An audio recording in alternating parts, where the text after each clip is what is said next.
ఇక ఎంజురావు గారు, ఇరాన్ అమెరికాల మధ్య ఉద్రిక్తతలు అయితే కొనసాగుతున్నాయి. ఒమన్గా ఇరాన్ అమెరికాల మధ్య పరోక్ష చర్చలు జరిగాయి. ఇవి విఫలమైనట్లుగా వార్తలు వస్తున్న పరిస్థితి. మిలిటరీ పరంగా చూసుకుంటే ఇరాన్ కూడా చాలా బలమైన దేశం. సో అలాంటి దేశాన్ని అణ్వస్త్ర దాడితో భయపెట్టాలి, అణ్వస్త్ర దాడి చేయాలి అని చెప్పి ట్రంప్ అనుకుంటూ ఉన్నారా? ఎస్ అండి. ఇప్పుడు ఒమన్ క్యాపిటల్ మస్కట్లో ఇరాన్కి అమెరికాలకు మధ్య చర్చలు జరుగుతున్నాయి.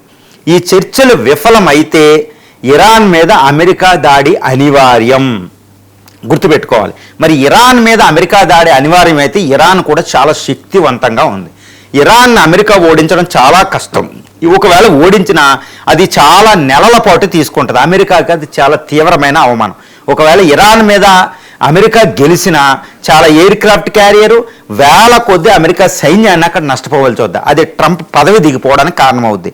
మరి ఇరాన్పై అమెరికా దాడి అనివార్యం. మరి ఇరాన్ని రష్యా చైనాల సహాయంతో అది ఉంది కాబట్టి దాన్ని ఓడించడం కష్టం. మరి అమెరికా వ్యూహం ఏంటి? ఇది చాలా చర్చనీయాంశం ఇప్పుడు. ఎందుకంటే అంతర్జాతీయంగా ఈ డిఫెన్సు తర్వాత డిప్లొమాటిక్ ఎక్స్పర్ట్స్ బుర్రం తులిచే ఒక పెద్ద ప్రశ్న అండి ఇది. ఏదో మామూలుగా ఇరాన్పై అమెరికా దాడి ఇది అనే మాట్లాడతారు. కానీ ట్రంప్ అమెరికా ఆర్మీ చాలా శక్తివంతమైన చాలా డెడ్లీ వ్యూహంతోనే ఇరాన్ దగ్గర మోహరింపులు చేస్తుంది. చైనా క్షిపణులు YJ-20 లాంటివి ఇరాన్ దగ్గరకు వచ్చినాయి. తర్వాత Russia S-400 air defence system, కొన్ని Sukhoi 30 ఫైటర్ లాంటివి అది పంపించింది. HQ-9 లాంటివి ఎయిర్ డిఫెన్స్ సిస్టమ్లు చైనా నుంచి వచ్చినాయి. చైనా స్పైయింగ్ షిప్లు వచ్చినాయి. అంటే చైనా రష్యాలో అక్కడ సహాయం చేస్తుంది ఆయుధాల పరంగా, ఖమేనీని రక్షిస్తున్నాయి. మరి ఇలాంటి స్థితిలో అమెరికా మొండిగా అక్కడికి ఎందుకు వెళ్ళద్ది? చాలా కష్టం, దాన్ని ఓడించలేదు. కాబట్టి ఒకవేళ ఒమన్లో చర్చలు విఫలమైన పక్షంలో అమెరికా ప్రయోగించేది ఇరాన్ని ఒకే ఒక్క రోజులో కొన్ని గంటల్లో ఓడించగలిగితేనే అమెరికా పరువు నిలబడుద్ది. ఇప్పుడు ట్రంప్ చెప్తున్న అమెరికా గ్రేట్ అగైన్ అనే విషయం ఒకటి, చైనా రష్యాలకు ఆయన ఇచ్చే warning, national security strategy, national defence strategy రీసెంట్గా ఆయన ఇష్యూ చేసిన అన్నీ మనం గమనిస్తే ట్రంప్ అమెరికా ఆర్మీ పెంటగాను ఒక క్లియర్ కట్ ఐడియాతోనే, ఒక క్లియర్ కట్ వ్యూహంతోనే అక్కడికి వచ్చింది. అది ఏంటి అంటే ఇరాన్పై అణ్వస్త్ర ప్రయోగం. ఆల్రెడీ పుతిన్ వార్నింగ్ ఇవ్వడం జరిగింది. అది తన న్యూక్లియర్ డిస్ట్రాయర్ని, తర్వాత USS అబ్రహం లింకన్ మీద కొన్ని డజన్ల కొద్దీ అణ్వస్త్రాలు ఉంటాయి. ఆ అణ్వస్త్రాలని లేదా న్యూక్లియర్ సబ్మెరైన్స్ను కూడా అరేబియన్ సీలో అక్కడ పర్షియన్ గల్ఫ్ దగ్గర న్యూక్లియర్ సబ్మెరైన్స్ని అంటే ఓహియో క్లాసు న్యూక్లియర్ సబ్మెరైన్స్ను కూడా అది పంపడం జరిగింది. అంటే ఏంటి? లేదా B-2 బాంబర్ ద్వారా ఏ విధంగానైనా అమెరికా అణ్వస్త్రాన్ని ప్రయోగించవచ్చు. అంటే ఏంటి?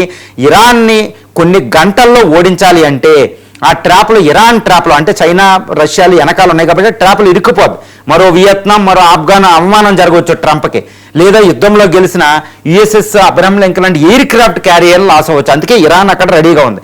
ఇలాంటి స్థితిలో అమెరికా ఏ వ్యూహం అంటే ట్రంప్ వ్యూహం ఇరాన్పై అణ్వస్త్ర ప్రయోగం చేయడం. దీనివల్ల ఇరాన్ టెహ్రాన్ మీద కానీ లేకపోతే ఇరాన్లో ఉన్న ఇంకొక అతిపెద్ద సిటీ మీద కానీ అంటే జన నష్టం ఎక్కువ సరగకుండానే ఇరాన్ మీద, అంటే చూడండి 2వ ప్రపంచ యుద్ధంలో అమెరికా డైరెక్ట్గా జపాన్ టోక్యో మీద అటాక్ చేయలేదు.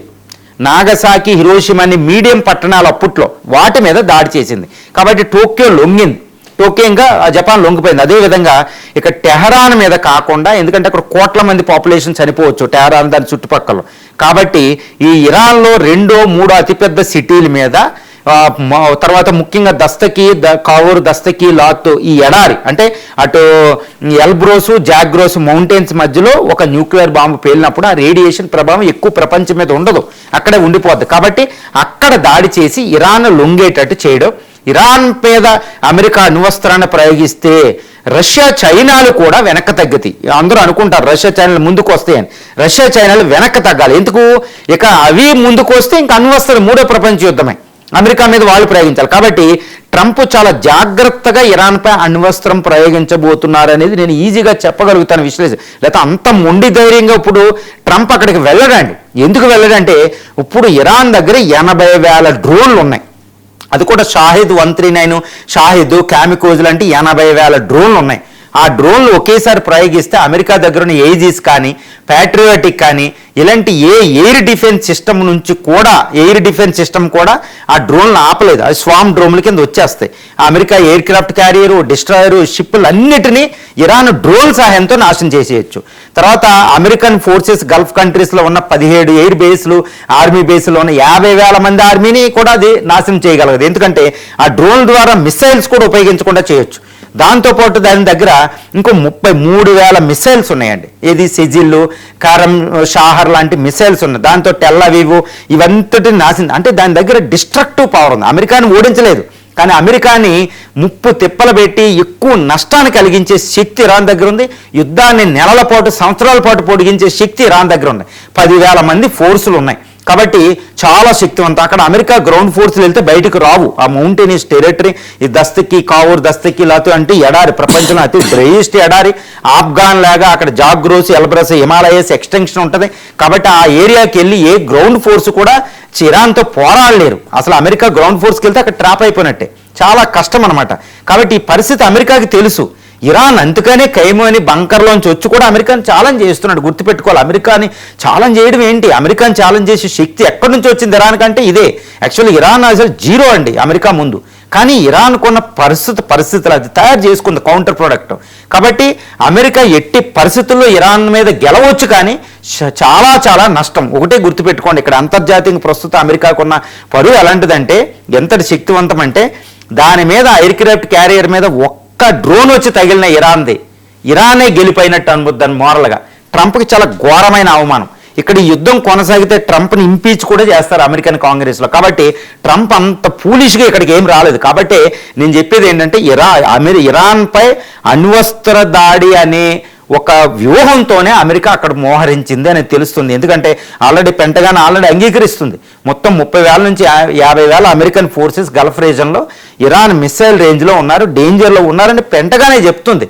కాబట్టి 30,000 ఫోర్స్ని పోగొట్టుకుంటుందా?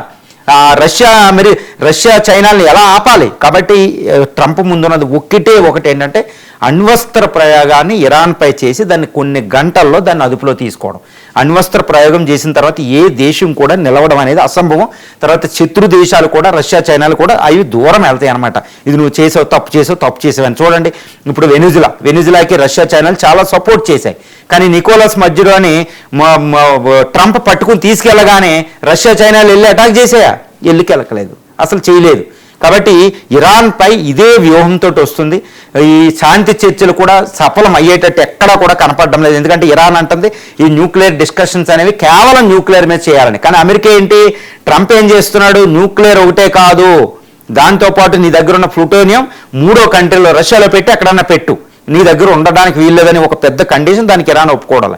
2, నువ్వు న్యూక్లియర్ మిసైల్స్ని, బాలిస్టిక్ మిసైల్స్ని కూడా తగ్గించేయాలి అని చెప్తున్నాడు. తర్వాత యుద్ధం చేయనని ఒక ఒప్పందం చేయాలని చెప్తున్నాడు. తర్వాత హౌతీస్కి, హమాస్కి, హిజ్బుల్లాకి సపోర్ట్ చేయను, టెర్రరిజం ప్రమోట్ చేయనని ఇరాన్తో అడుగుతున్నాడు. ఇంకా ఇరాన్ ఏముందండి? జీరో. ఇరాన్ యుద్ధంలో ఓడిపోవడం కంటే ఎక్కువ వాటమన్నాడు. కాబట్టి ఇరాన్ నేను ఒప్పుకోను, యుద్ధానికి నేను రెడీగా ఉన్నానని చెప్తుంది. కాబట్టి యుద్ధం అనేది అనివార్యం.